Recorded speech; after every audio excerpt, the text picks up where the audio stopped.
తమ్ముడు చాలా పాములు తప్పించుకున్నావు ఇప్పటికే, లేదా దేన్నో దాని నోట్లో పడేవాడి తప్పించుకున్నావు.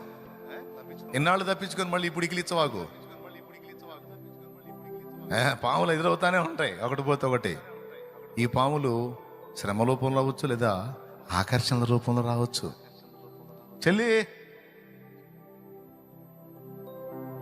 చాలా మంది నాగరాజులను తప్పించుకున్నావు. నేను నాగరాజులు అయిపోలా. నువ్వు కొలిక్కి వచ్చిన దాకా నాగరాజులు వస్తానే ఉంటాయి ఎదురు. ఎక్కడ కూడా ఏమరపాటుగా ఉండొద్దు, మెలకువను కోల్పోవద్దు. ఎవరు బుక్ అవుతున్నారో నాకైతే తెలియదు. నా తండ్రి మాత్రం మాట్లాడాడు, జాగ్రత్త చెప్తున్నాడు, తస్మాత్ జాగ్రత్త అని. మెలకువ కలిగి జాగ్రత్త పడతారో, మందబుద్ధి గల వారై బలహీన పడతారో నిర్ణయం మీదే.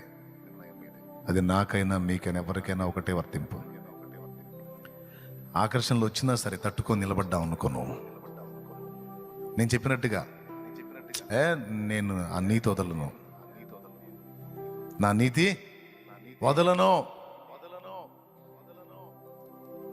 నాకేం అవసరం లేదు అని నువ్వు నిజాయితీగా నిలబడితే నా తండ్రి యోసేపును హెచ్చించినట్లు